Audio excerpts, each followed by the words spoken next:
students. So today we're going to start our poem number 1, Young Poets. Students will be encouraged to understand the power of our words. इस इस poem के through बच्चों हम क्या सीखेंगे? हम understand करेंगे कि जो वर्ड्स की पावर होती है वो क्या होती है, कितनी ज्यादा होती है. Students will also be motivated to save our planet earth. और बच्चे मोटिवेटेड होंगे कि जो हमारी अर्थ होती है, जो अर्थ प्लैनेट है, हम उसको क्या करें, हमें उनसे बचाना चाहिए. तो धीरे धीरे क्या होती जा रही है, डैमेज होती जा रही है, तो हमें उसे भी प्रोटेक्ट करना है. और जो वर्ड्स की पावर है वो भी हम इसको थ्रू सीखने वाले हैं. देखो यहाँ पे हमें क्या बनाना है, यहाँ पे हमें ठीक पिक्चर ड्रॉ करनी है, क्योंकि ये पूरा क्या है, नेचर से रिलेटेड ही हम पढ़ेंगे.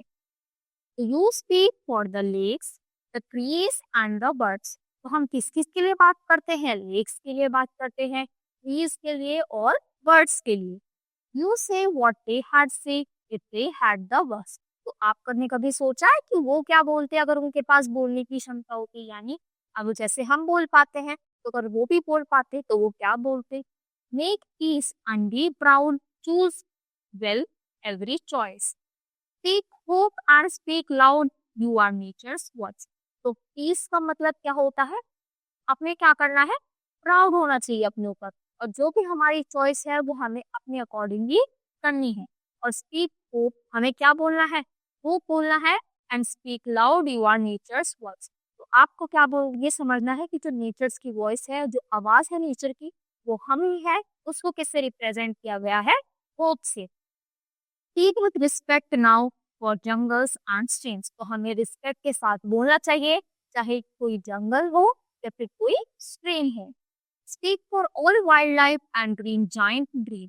तो हमें सबके बारे में, यानी जो वाइल्ड लाइफ होती है, जो हमारे आसपास का क्या होता है, नेचर होता है, एनिमल्स होते हैं, बर्ड्स होते हैं, हमें उनके बारे में भी सोचना चाहिए. और हमेशा हमें जो ड्रीम है, यानी जो हमारा सपना है, वो बहुत ही ज्यादा हाई होना चाहिए. जब हम बड़ा सपना देखेंगे तभी हम उस पर मेहनत भी करेंगे उसको पाने के लिए. Speak with great courage, speak up and speak out. तो तुम्हें हिम्मत होनी चाहिए, करेज होनी चाहिए कुछ भी बात बोलने की. तो बोलो, जब तक बोलोगे नहीं तो सामने वाला समझेगा नहीं. तो करेज करो, अपने में हिम्मत लाओ, बोलो और जोर से बोलो. राइट विद अ विस्पर और राइट विद अ शाउट. चाहे तो तुम विस्पर करो या फिर तुम क्या करो, या फिर बोल लो. तो तुम्हारे पास एक चॉइस है. Stand up young poets for clean air and reverse. तो बोल रहे हैं कि जो छोटे छोटे पोएट्स हैं, यानी जो छोटे छोटे लोग हैं, स्टैंड अप, प्लीज खड़े हो, और जो हमारी एयर है और रिवर्स है उसको क्लीन रखो. जैसे कि हम देखते हैं जो हमारा क्या हो रहा है, एयर पोल्यूट हो रही है बहुत ज्यादा, और जो वाटर है वो भी डे बाय डे खराब होता जा रहा है. क्यों? क्योंकि हम इंसानों की वजह से, ह्यूमन बींग्स की वजह से. तो हमें एयर को भी क्लीन रखना है, एयर पोल्यूशन कम करना है, और दूसरा हमें रिवर्स को यानी वाटर पोल्यूशन भी कम करना है. 3 वर्ds of lyric, your message delivers truth to the future citizens of Earth. तो आपको लिरिक जो यानी जो लाइंस होती है वो एक दूसरे से रिलेट होनी चाहिए, जैसे रिवर्स, डिलीवर, आउट, शाउट. तो ऐसे हमें लिखना है. और तुम्हें क्या करना है, आप ही आगे जाकर हमको सच बोलना है, और आप ही आगे जाकर सिटीजन, बहुत ही अच्छे सिटीजन बोलोगे अर्थ के. Speak of your freedom, your friend and self. तो जो अपनी फ्रीडम है उसके बारे में बोलना सीखो. यानी देखो जो हमारे फ्रीडम फाइटर्स है, उन्होंने फाइट करी, इतनी वो ज्यादा क्या करे, वो हिम्मत दिखाई, अब हम जाकर क्या है, सेफ है. तो ऐसे ही अब हमको इसको वेस्ट नहीं करना. तो जितना हम कर सकते हैं हमें अपने अर्थ के बारे में सोचना है.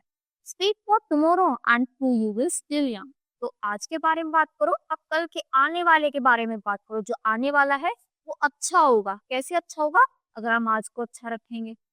Speak for the forest, your pen is their tongue. तो जो फॉरेस्ट है यानी जो जंगल है उसके बारे में भी बोलो, और जो पेन है वो यानी पेन की यानी हाथ की कला से लिखो. जैसे हम बोल रहे हैं टंग से बोलते हैं, तो ऐसे ही अपने हाथ से लिखो. यानी छोटे छोटे पोएट्स को, बच्चों को मोटिवेट किया जा रहा है कि हम अपने नेचर पे लिखे. यानी जो पेन है वो टंग का काम करेगा, और फटाफट हमें कुछ भी अच्छा अच्छा लिखना है.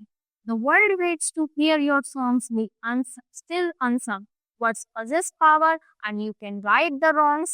Teach us and lead us with poems and with songs. तो जो ये वर्ड है ये आपका वेट कर रहा है कि आप लिखें, और क्या करें, अच्छे से लिखें. चाहे पहले गलती होंगी, तो पर धीरे-धीरे तो प्रैक्टिस होती है, तो लिखो और जो वो वर्ड्स हैं, वो आगे चलकर कोई सॉन्ग भी गाएगा, तो लोग बाग उन्हीं वर्ड से क्या होंगे, मोटिवेट होंगे।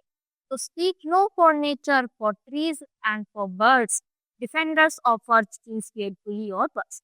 तो देखो हमें क्या करना है, डिफेंड करना है, अपने अर्थ को बचाना है। तो कुछ भी हमें ऐसे वर्ड्स नहीं करने जो उसके अगेंस्ट भी जाए, हमें उसे बचाना है। तो हमें जो अपना नेचर है, जो ट्रीज है, बर्ड्स है, उनको लव करना है और उनके ऊपर ही बहुत ही अच्छे से हमें एक पोएम लिखनी है। जैसे ये है, ये लिख रहे हैं, ये सब हमें अब उन्होंने लिख कर ही तो बताया। अब हमने ये पढ़ा, तो अब हम भी क्या करेंगे, अपने नेचर के ऊपर ऐसा चीज लिखेंगे उसको बचाने के लिए।